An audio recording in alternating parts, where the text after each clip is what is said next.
I'm joined by Olive Barrett here in Happy Trails Therapeutic School in Davidstown, County Wexford. How are you, Olive? I'm good.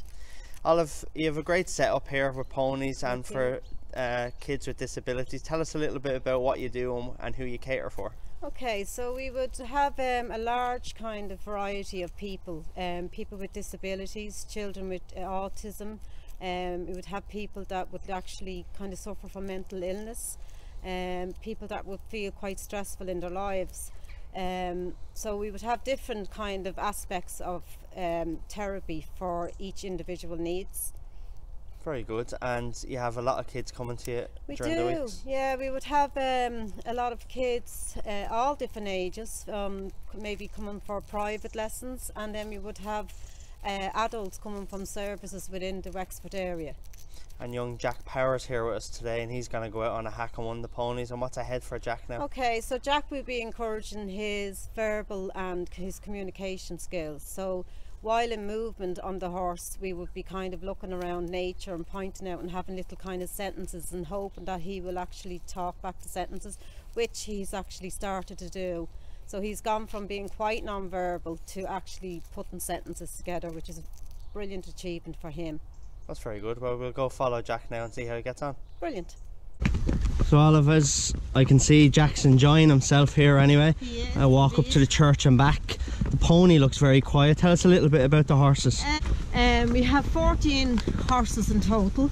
Okay. Ranging from 11 hands up to 16 hands. And would Jack here rides the same horse, or would you switch him around? We actually like to change them around, simply because it's not nice to get them to do the same thing all the time. Okay. And being on the same horse all the time, so it's good. A lot of children with autism like to stick to the one thing, so we try and kind of push them past that, and we move them onto different horses. So next week he could be on a different horse and he doesn't mind. With the kids then, do any of them ride with a saddle and put their feet in the stirrups? No, or is this as far as it goes for them, is it? Well, to be honest, therapeutic riding is based around kind of using the bareback pad. Okay. Which they receive a lot more movement on the pad rather than being using a saddle. However, if there is where there's a child really getting stability on the saddle or on the bareback pad, and if the parents want to kind of let them progress, we can do that. Okay. That's not a problem at all. We have one little girl that comes on a Sunday and she's actually using reins. So we actually don't lead her anymore, so she's able to actually come up here on rein, using reins, which is that's fantastic. Good, she's improving then. Yeah, she's brilliant. So we would notice a lot of the children would feel a bit hyper, but when they come, get on the horse, they just kind of, and sometimes I don't even do anything, we don't talk, we might just have a bit of quiet on the horse. Okay. Because it's a bit of me time for them as well. That's true.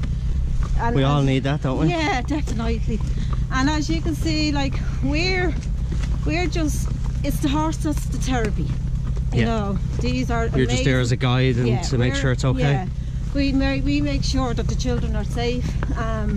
But really, her movements is really what is so important for the children. To be able to actually throw it like a child, put a child up of any age, the trust that we have in her is 100%. You know, and most of the, like a lot of them down there are the same. So yeah, it's something we love to do, and every week something positive happens. Well, that's good. For the children, like there's always a little short-term goal for them, and we do love it, I have to say. And it's amazing by sitting on a horse's back the way it can improve a child like Jack's speech, where he'll talk a little bit and things like that. So definitely, it's all positive then that way. So it's like you're not only getting the physical end of it, you're getting the intellectual as well.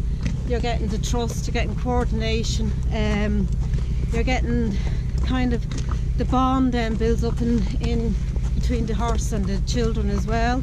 Like we would ask them to groom the horses sometimes. Okay. Sometimes they don't want to ride, so we'll do grooming and maybe leading. So there's always whatever they want to do. Yeah, there's never there's the one thing we don't do is pressure. We don't put pressure on the children at all.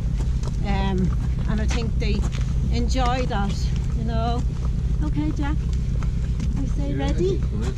And involved in horses all your life, what made you go down this road? After, I suppose, finishing, I done a horsemanship course in Sligo, and when we moved down here, I took 2 horses from the sanctuary in Sligo. Okay. And neither of them were broken or anything, but one of them, which is Earl, who is our top horse at the minute, I don't know, it just kind of, I said, you nearly could put anybody on him. So I kind of looked into it. Also, having a child with a disability made me think I'd love to be able to provide something that is safe and kind of, you know, around the equine therapy. So I decided to study and become therapeutic riding therapist, and then we just decided to open it up as a therapeutic riding school for children and adults with disability, but also for anybody. It's very good for mental health, and as you know, mental health at the minute is a big thing, and at the minute I'm studying to be an equine assisted learning facilitator, which I would hope to be able to offer programs for people that would be feeling depressed or anxiety. That's something I'm going to be hoping to do next year. So to be interacting with horses and to be around horses, which is very good for mental health. Brilliant. What's in there? What's in there? Hold on. Okay, let's go, Rain. Ready?